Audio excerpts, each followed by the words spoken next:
Bom, vamos lá. Bem-vindos à aula 5 de Planejamento Estratégico. Hoje a bibliografia de referência é um artigo da Unimontes, da Aline Ferreira, que apresentou competências empreendedoras e sua relação com o desempenho entre os micro e pequenos empreendedores da cidade de Montes Claros, no 11º EGEP, Encontros de Estudos sobre Empreendedorismo e Gestão de Pequenas Empresas, realizado este ano em Belo Horizonte. Então, um trabalho advindo da Unimontes, que estuda Montes Claros, além, claro, do nosso capítulo 5 de Mintzberg, Alstrand e Lempel, a Escola Empreendedora, a formulação da estratégia como um processo visionário, e do artigo de Rowe, Liderança Estratégica e Criação de Valor, publicado na RAI, na Revista de Administração de Empresas. E o tema da aula de hoje é Escola Empreendedora, ok? O que basicamente a escola empreendedora busca analisar? Ela busca analisar a ideia de que toda a base da estratégia ela deriva da capacidade da percepção, da constituição do pensamento daquele agente que é considerado empreendedor, aquele executivo central, o dono da empresa, aquele que detém poder de comando e que tem uma visão e é capaz, em maior ou menor nível, de imprimir a sua visão ante as demais pessoas. Então imagine aquela pessoa que consegue convencer todo mundo dos seus sonhos, dos seus ideais. Imagina aquela pessoa que consegue envolver todo mundo na sua narrativa. Imagina aquela pessoa que tem capacidade de fazer com que você compre a briga, né? De fazer com que você compre o desejo de fazer aquela empresa crescer ou daquela realidade ser mudada. Então, a escola empreendedora dá muito foco no processo de formulação da estratégia a partir desse líder único, a partir desse empreendedor. Então, dá muito foco também na construção dessa estratégia como um julgamento, como uma sabedoria, como uma experiência, como uma intuição desse empreendedor. Então, principalmente em empresas pequenas, todo o direcionamento da estratégia da empresa, ela deriva da capacidade do dono, do empreendedor, daquele que exerce a função de liderança, de comando, de imprimir nas pessoas exatamente onde se deseja chegar e por que se deseja chegar. E mais do que isso, saber chegar no lugar certo, no lugar bom para a empresa, porque muitas vezes esse próprio empreendedor ele pode estar errado na percepção dele, ele pode estar errado na perspectiva dele. Por isso que a gente fala que a escola empreendedora ela atua na estratégia como uma perspectiva que é um norte dado por esse empreendedor, que pode ou não estar certo. Então, muitas vezes a estratégia da empresa ela pode estar mais ou menos errada em função do quão acurada é a visão do empreendedor diante do cenário onde se coloca à frente e do desejo que se busca alcançar em relação aos objetivos organizacionais. Daí que a gente fala que essa é uma escola que é muito pautada nos líderes visionários. E líderes visionários aqui, mais do que a gente está falando do exercício das pessoas que conseguem trazer as outras para junto de si. A gente fala na capacidade do líder de tirar a ambiguidade das pessoas, de deixar claro a visão dele clara na mente das pessoas de onde se busca chegar, do que de fato está se buscando fazer. Então, ela é uma escola que ela prima pela perspectiva. Lembra dos 5 P's da estratégia? Então, a estratégia como um paradigma, como perspectiva. Então, aqui a gente está falando basicamente disso, da capacidade de imprimir a perspectiva nos demais, a capacidade de obter uma perspectiva adequada, uma visão adequada do negócio e uma capacidade de inspirar pessoas a alcançar a plenitude do potencial em relação à organização. Quais são as premissas, então, da escola empreendedora? A primeira delas é que a estratégia está na perspectiva dessa figura da liderança. Então, se a perspectiva do líder é boa, a estratégia é boa. Daí a importância da gente ter líderes muito estudiosos, muito conhecedores, que se envolvem no mercado onde estão atuando, que buscam informações sobre o cliente, que buscam informações sobre a satisfação do cliente, faz uma pesquisa de mercado, faz uma pesquisa de satisfação do cliente, busca conhecer os fornecedores, busca conhecer novos entrantes, como é que está a situação política, como é que está a situação ambiental, como é que está a situação econômica, que busca se informar e conhecer e ter uma perspectiva mais aguçada, mais apurada do seu negócio. Então, aqui a gente coloca muita ênfase nessa capacidade do líder de conhecer o objeto da atuação da empresa, conhecer o mercado onde ele está atuando, conhecer o negócio. Então, essa formulação dessa estratégia ela não é integralmente consciente, ela também é intuitiva, ela também deriva do inconsciente, do feeling do gestor. Então, quanto mais habilidoso esse gestor, quanto mais capaz esse gestor, melhor a perspectiva da organização e melhor também a capacidade da organização de se ver bem atendida diante de uma visão adequada do que se deve buscar em relação àquela organização. Na escola empreendedora, esse líder também obtém grande centralidade. Ele vai ser, basicamente, a identidade da empresa e a do líder vão se confundir ao longo do processo. E a visão empreendedora, ela é muito maleável. Ela é muito maleável. Ela é pautada numa base sólida, deliberada, no sentido global. Mas ela muda nos pequenos detalhes, ela muda no cotidiano constantemente. Então, o gestor, o líder, ele pode chegar e falar A no início da semana e no final da semana ele já está falando B, C, D. Então, aqui a gente tem muitas estratégias emergentes, muitas estratégias derivadas de improviso, de capacidade de resposta a estímulos, que você vai perceber. Por quê? Porque é um processo humano. E é aqui na escola empreendedora que surge a primeira dimensão crítica da organização. É que por mais que a organização ela tenha um processo formal de planejamento estratégico, ela ainda é suscetível da influência das mudanças, intempéries de ideias na cabeça do empreendedor, na cabeça daquele líder. Então aqui a gente tem a ideia de que a organização como um todo ela é maleável. Ela é maleável a partir dessa visão desse gestor. Então, essa estratégia empreendedora, ela tende a assumir a forma de um nicho de mercado. Ou seja, um nicho de mercado onde alguns empreendedores, onde alguns empresários buscam atuar, se defender e criar uma matriz conjunta de atuação, com organizações que são completamente maleáveis, que mudam conforme a mudança das visões desses empreendedores. A mudança da visão desses empreendedores vai acontecendo conforme também mudam as crenças, mudam os valores. Às vezes o empreendedor assiste uma palestra maravilhosa no YouTube ou na Netflix ou em qualquer lugar ao longo do fim de semana, e isso muda um pouco a cabeça dele. Ao longo da próxima semana inteira ele está tentando implementar um monte de técnica nova na empresa. E isso é muito comum, isso é mais comum do que se parece, do que se imagina. Por quê? Exatamente em função desse caráter da maleabilidade. Então, mesmo um planejamento estratégico formal, bem estabelecido, ele também sofre dessa influência do desejo do empreendedor e, mais ainda, da capacidade desse empreendedor de deixar um pensamento coerente na gestão. Então, ele tem que ser coerente, ele tem que ter um discurso bem delimitado, bem estabelecido, para não confundir a cabeça das pessoas. Tá bom, então vamos lá, vamos continuar. Então, esse líder, ele vai obter grande centralidade, né, e vai promover essa visão da empresa, e aí ele vai ser o grande responsável pela continuidade do processo de gestão da empresa e de animação da empresa, de influência, de estimular as pessoas, de angariar as pessoas para o alcance de seus objetivos, de imprimir a visão na mente das pessoas e por aí vai. Tá bom? Então a gente vê a organização como extremamente maleável, em função dessas mudanças de pensamento do gestor ao longo do processo. Então, quais são os fundamentos desse empreendedorismo? Já que é uma escola tão pautada na figura do empreendedor, quais são esses fundamentos?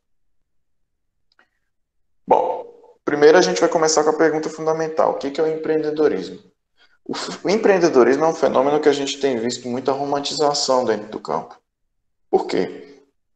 Porque hoje a gente fala, né, a partir das construções de Schumpeter, que o empreendedor é o motor da economia.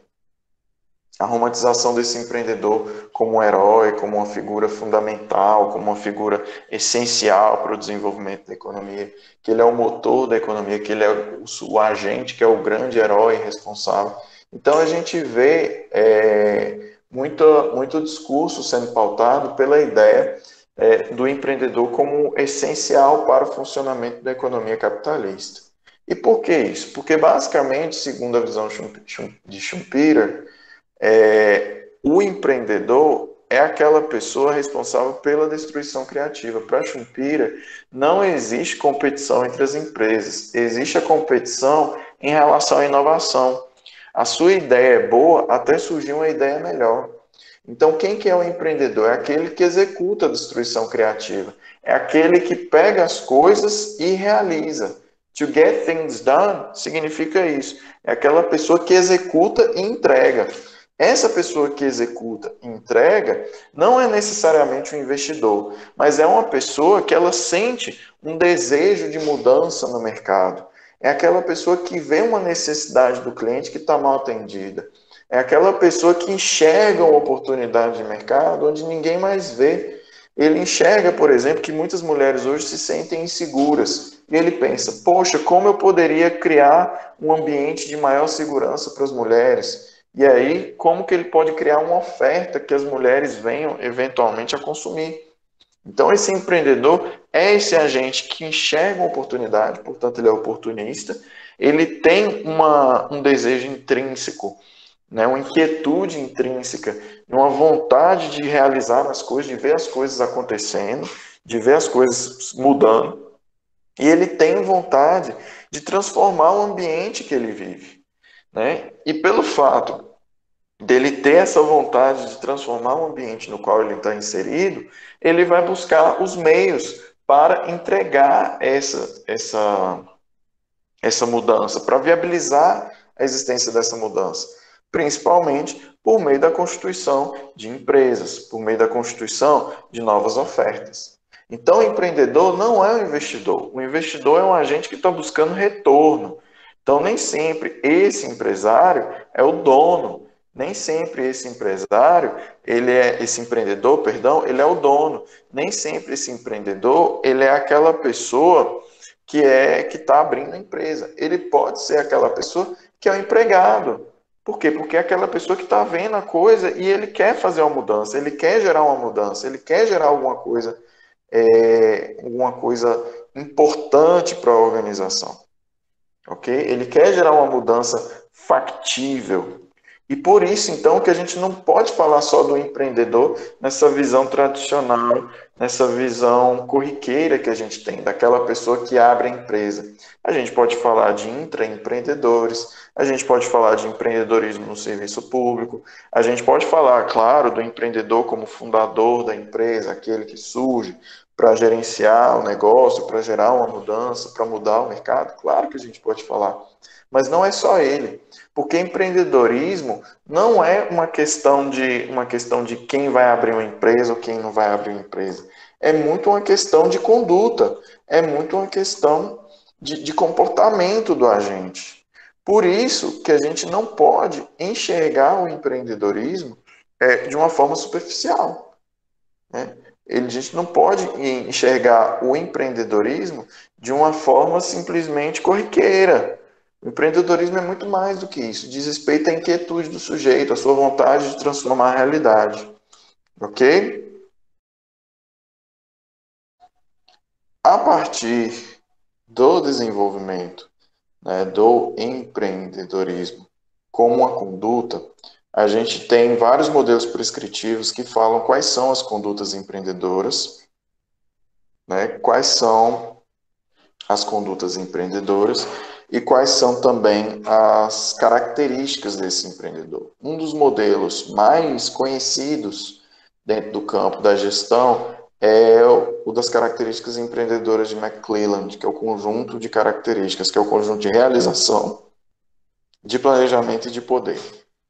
O conjunto de realização, ele é aquele conjunto exatamente do que a gente tinha falado, to get things done, de ver as coisas acontecendo. Diz respeito à busca de oportunidades, iniciativa, o risco calculado, então o empreendedor ele não vai ter medo de risco, ele vai ter uma exigência de qualidade, eficiência e vai ter persistência e comprometimento. Enquanto que nas características de planejamento, o McClelland busca demonstrar que esse empreendedor ele vai sim planejar, ele vai sim buscar desenvolver ferramentas de previsibilidade do negócio. Então, por mais que ele corre um risco calculado, que é buscar informações, estabelecer metas, planejar e monitorar seus resultados, seu desempenho. Então, ele vai ter sim uma atuação administrativa bem forte, além das características de poder, que são essas características de influência, que são essas características de persuasão, de criar network, de criar rede de contatos, criar independência, autoconfiança dos agentes, conseguir imprimir a visão dos agentes, tá bom? Então aqui a gente tem que essas características do empreendedor, elas meio que geram uma receita de bolo do que é o empreendedorismo. Portanto, a gente vê aqui com muita clareza que essa figura romântica do empreendedor ela é muito bem pintada, mas muito pouco se diz em relação a quem é o empreendedor. O empreendedor, se você for dar uma dimensão, se você for buscar dar uma explicação simbólica do que faz uma pessoa ser empreendedora, eu gosto de dar o seguinte exemplo. Imagina uma pessoa que se apaixona. A pessoa que se apaixona, ela pensa no companheiro ou na companheira.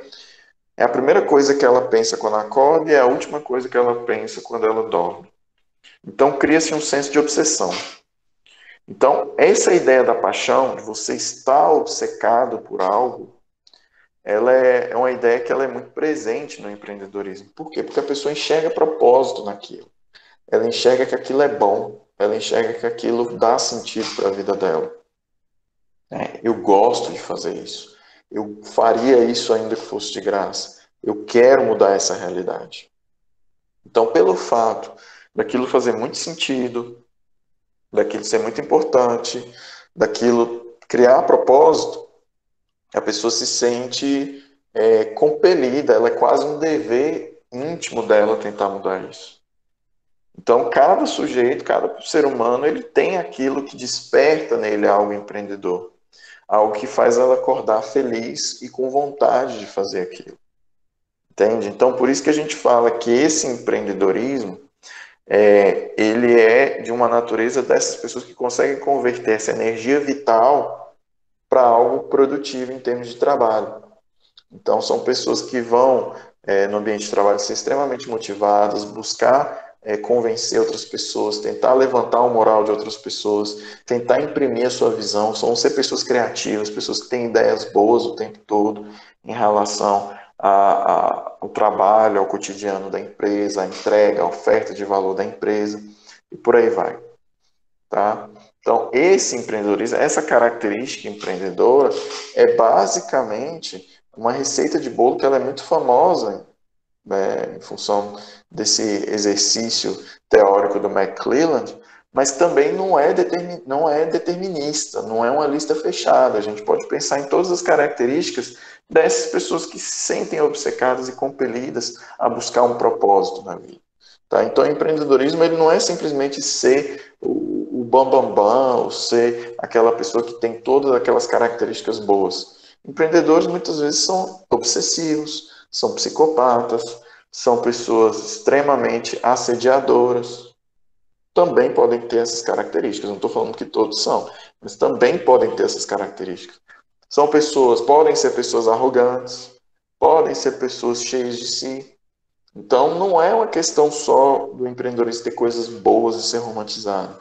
Mas a gente tem que entender o que leva uma pessoa a sair da letargia para tentar mudar o ambiente de forma empreendedora, de forma positiva, gerando destruição criativa, gerando inovações, gerando novas ideias, gerando novas abordagens, mudando a realidade social que a gente vive. Ok? Como é, então, a gestão empreendedora? Num cenário empreendedor, a gestão dessas estratégias é exatamente essa busca de oportunidades. É exatamente você buscar, tá trazendo o que está mal atendido no mercado, como podemos melhorar as ofertas, como podemos transformar o jeito de consumo, como podemos transformar a realidade das pessoas. E o poder, ele vai ser colocado de uma forma muito centralizada nas mãos do empreendedor e de seus executivos mais próximos. Por quê? Por causa desse desejo de controle, de participação desse empreendedor.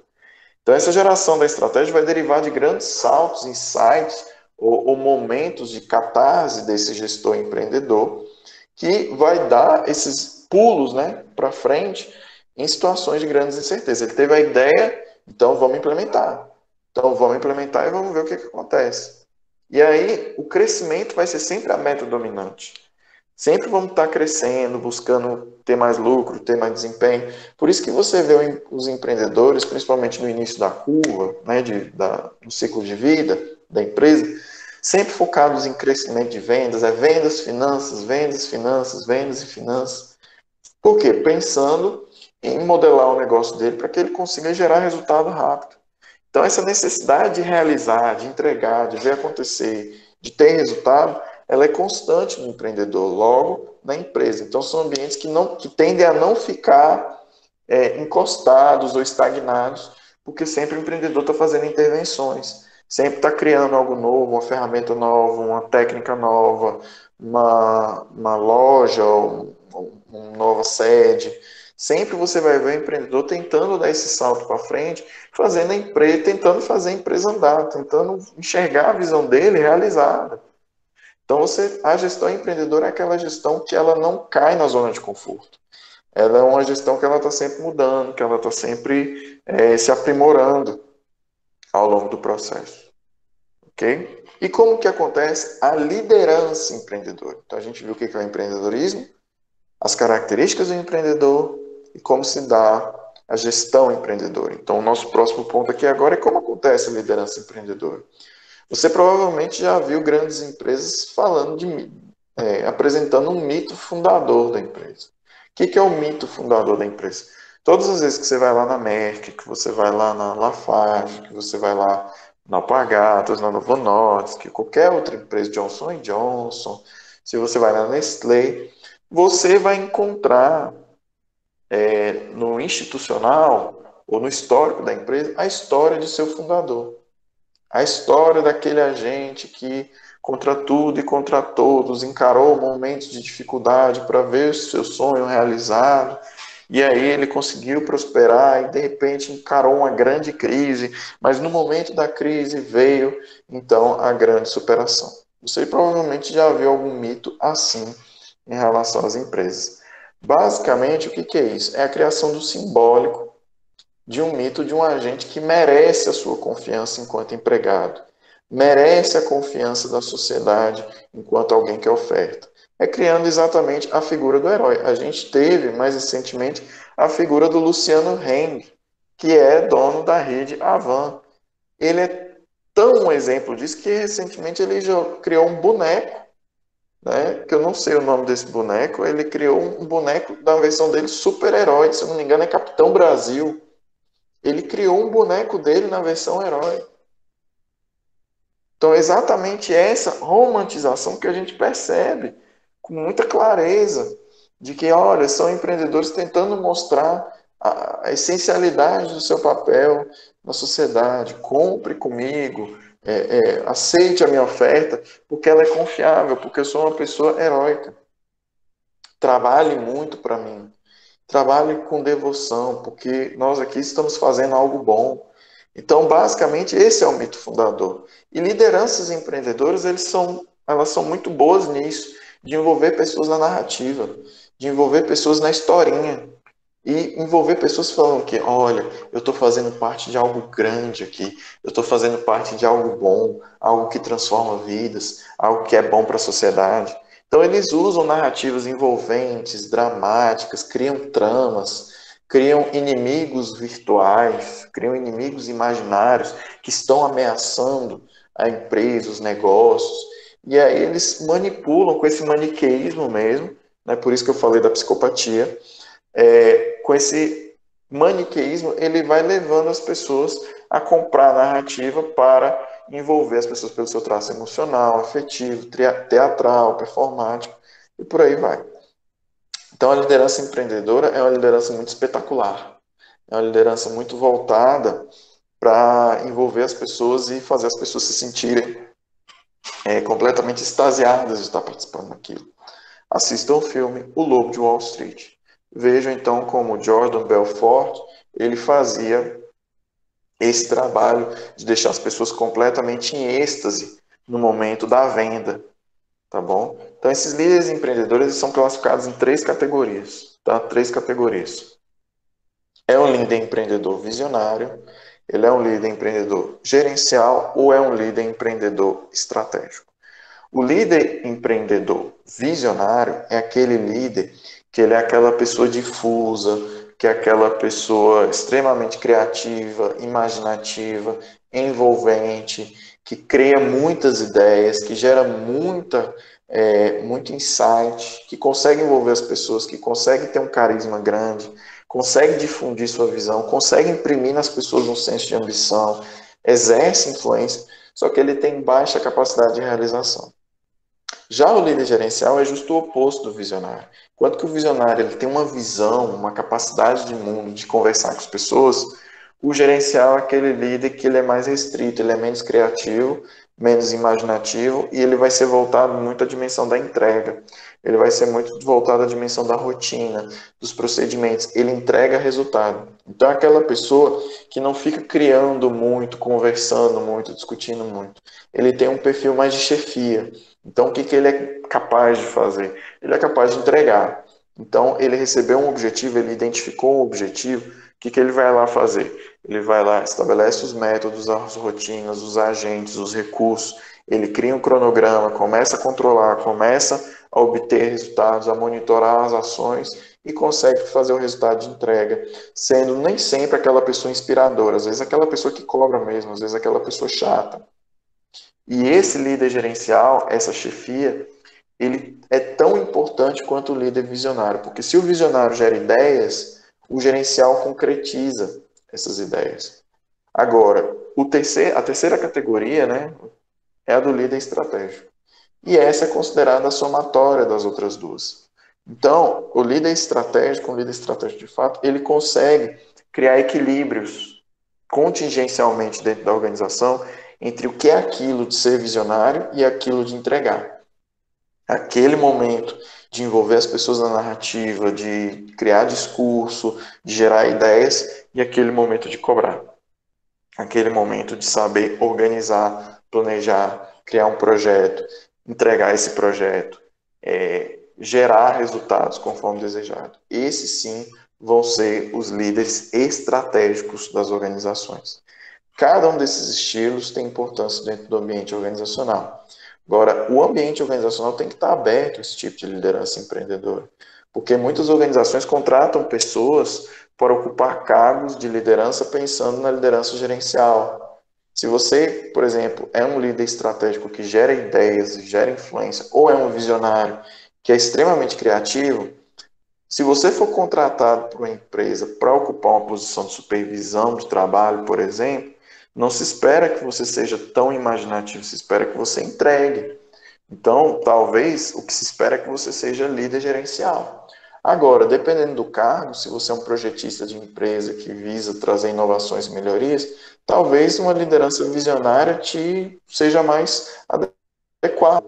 Então, existem cargos e cargos, demandas e demandas dentro da organização. Cabe a você, como estudante de administração, se perguntar: o cargo para o qual eu estou concorrendo é um cargo para uma liderança visionária, gerencial ou estratégica? E aí a gente chega em um dos elementos que a teoria ela tem trazido como mais sedimentados. Quanto mais líderes estratégicos a organização possuir, melhor capacidade dela de ter desempenho. Tá bom? Já que a gente está falando de imprimir tanto a visão, o que, que é essa visão? Tá? Essa visão é essa representação mental da estratégia. É a sua percepção de que um problema existe. É a sua percepção de que uma empresa poderia estar ali atuando naquilo. É a sua percepção que a sua forma de trabalhar diferente seria melhor para aquilo. Então, a representação mental dessa estratégia, ela é criada na sua cabeça. Ela é uma imagem que é criada na sua cabeça. É um senso do que precisa ser feito. É um guia, um ideal. Então está muito dentro da sua cabeça do que está errado. Se duas pessoas diferentes olharem para o mesmo problema, cada uma vai enxergar o que está errado de uma forma diferente. Então daí a maleabilidade da visão. Porque conforme muda a visão, muda também a dinâmica da empresa. Então o que a gente precisa se perguntar aqui Qual é essa visão?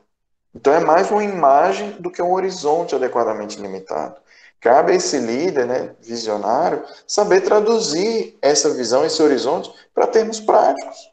Ora, já que a gente quer chegar no ponto X, quais são as ações que a gente precisa fazer para chegar no ponto X? Então é traduzir isso para as pessoas, tá bom? Então não pode ser simplesmente uma visão genérica, uma visão abstrata, que a gente precisa, na realidade, de algo tangível, algo concreto. E a visão, ela está sempre em processo de mudança. Então, esse processo de mudança da visão, aqui a gente traz o modelo de Kurt Lewin, né, ela passa por 3 etapas, que é o descongelamento das crenças, que é a superação, né, quando você tem uma crença e aí você é contraposto com a dissonância cognitiva, sua crença não se confirma no mundo dos fatos. Por exemplo, eu acredito que se eu investir mais em propaganda de carro de som, eu vou vender mais. E eu invisto, invisto, invisto e não consigo vender mais, isso me gera uma dissonância cognitiva. Então, isso me gera um descongelamento das crenças relacionadas à propaganda de carro de som. A partir desse descongelamento de crença, eu vou tentar testar novas hipóteses. Talvez não carro de som, mas talvez propaganda na televisão, na rádio. Vamos pensar? Então, a gente transforma mentalidades, modelos mentais a partir de erro e acerto. Então, a gente vai fazer teste de hipóteses. A gente vai testar hipóteses, vai testar novas ideias. E a partir do momento que a gente obtém novos resultados, a gente chega no recongelamento, que é a consolidação de um novo modelo de ideias e de visão. Um gestor, ele está passando o tempo todo pelo questionamento das próprias ideias dele. O empreendedor, ele está o tempo todo se perguntando se ele está indo para o lado certo, se ele está fazendo as coisas do jeito certo. Ele é uma pessoa, lembra, ele é uma pessoa obcecada. Ele é uma pessoa obcecada com resultados. Então, essa propensão à obsessão é exatamente um dos fatores-chave de sucesso nesse tipo de liderança. É que ele não está o tempo todo firme em uma ideia estática, que pode ser a ideia errada. Ele está sempre testando novas ideias, testando novas formas. Por isso que a gestão empreendedora ela é tão inquieta. A gestão empreendedora ela é tão dinâmica, ela é tão fora da zona de conforto. Porque ela está sempre nessa busca de novas oportunidades, de novas formas de construção e da destruição criativa, de fato, das crenças prévias que vão constituindo essas ações. Então, são pessoas que estão o tempo todo mudando e a organização está o tempo todo mudando junto com elas. Ok? Qual que é a crítica do empreendedorismo? Bom, o que a gente tem observado recentemente é que nem toda pessoa nasceu para ser empreendedora. Isso tem sido visto de uma forma muito negativa. Por quê? Ah, você precisa ser empreendedor. E uma figura muito estranha, muito alheia surgiu recentemente na literatura, que é essa figura do empreendedorismo por necessidade. Então, quem que é um empreendedor por necessidade? Ela, por si só, é uma crítica ao empreendedorismo. Porque a ideia do empreendedorismo não é aquela pessoa que quer investir na inovação, que quer transformar uma realidade, que quer desenvolver novas metodologias, que quer desenvolver novas ofertas, que cria um oportunismo inteligente. Ora, o empreendedor por necessidade ele não faz assim. Ele não gera esse tipo de ideia. O empreendedor por necessidade é aquela pessoa que perdeu o emprego, que para não passar fome ela cai na informalidade, ou ela tenta abrir a empresa dela. Então, não é uma pessoa que surgiu com investimento, não é uma pessoa que é detentora de capitais, não é uma pessoa que está disposta a correr riscos. É um trabalhador que, num ato de desespero, num ato de necessidade, ele resolve ir para o mercado. Então, aqui a gente não está falando de empreendedorismo. Aqui a gente está falando de uma classe trabalhadora que está tentando sobreviver. Então, não parte de inquietações, mas de necessidades não atendidas. É a pessoa que, se ela não trabalhar, ela passa fome. Então, são trabalhadores que se viram forçados a trabalhar fora de relações de trabalho, sem salário, sem 13º, sem FGTS, sem nenhum direito e garantia social, sem direito a férias. Então, essas pessoas se precarizam, elas se precarizam e vão trabalhar na informalidade, vão trabalhar como prestadores de serviço, criam seu MEI, criam seu CNPJ e vão tentar a vida no mercado para ganhar o que der para ganhar. Então, uma grande massa de pequenas empresas surgiu hoje no Brasil que não são de pessoas que têm um talento voltado para o empreendedorismo, para a gestão, mas sim são empresas que estão tentando sobreviver porque são trabalhadores tentando sobreviver. E o discurso do empreendedorismo chega para eles de uma forma muito cara, porque pega na autoestima deles. Fala, você é empreendedor que está salvando o Brasil. Aí você pega aquela pessoa que está extremamente fragilizada e numa situação vulnerável e você fala para ela que ela é o herói do Brasil. E ela se sente como parte desse heroísmo. E o que ela vai lá e faz? Como ela se sente parte desse heroísmo, ela se sente parte de uma categoria que é muito maior do que ela, que é das grandes empresas, que é das empresas bem estruturadas, que é das empresas que têm interesse, né, em acabar ainda mais com direitos trabalhistas, que têm interesse ainda mais forte na precarização do trabalho, porque o custo do trabalho acaba sendo mais barato, empresas que querem terceirizar mais, né? Então ela cai nesse discurso e esses agentes vão para o mercado, vão para a sociedade tentar falar que, olha, o legal é que acabe os direitos trabalhistas, o legal é que acabe a segurança do trabalhador. Mas, ora, foi exatamente o fim da segurança do trabalhador que gerou toda essa situação de precarização. Então, aqui, o que a gente tem que ver na crítica do empreendedorismo? É que o discurso do empreendedorismo está fazendo o trabalho ser cada vez menos valorizado e mais precarizado. E isso é muito importante da gente entender. Empreendedores dessa natureza, eles são reativos, eles são executores de tarefas, eles não são pessoas que estão criando disrupção. Eles não estão investindo em pesquisa e desenvolvimento. Eles estão simplesmente tentando ganhar a vida. Então, eles têm dificuldade de obtenção de sucesso por não ter a mente investidora. Então, a gente precisa dar um recorte crítico a esse discurso do empreendedorismo. Nem toda empresa é composta de empreendedores. Muitas vezes o empreendedor é simplesmente um chefe gerencial, um líder gerencial, alguém que está tentando fazer a coisa acontecer para tentar ter alguma renda. Então é normal que a pessoa seja muito autoritária. É normal que a pessoa não tenha uma grande visão criativa, que ela seja resistente à mudança. E esse é o perfil da maioria das pequenas empresas no Brasil. Esse é o perfil da maioria das empresas que compõem a realidade econômica brasileira. Então a gente não pode se esquecer disso, tá bom?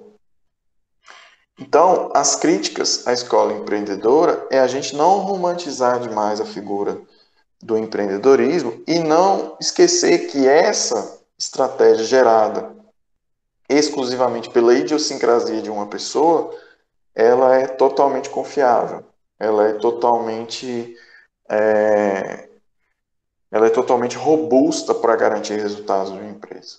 Então a gente tem aí limitações em relação à escola empreendedora.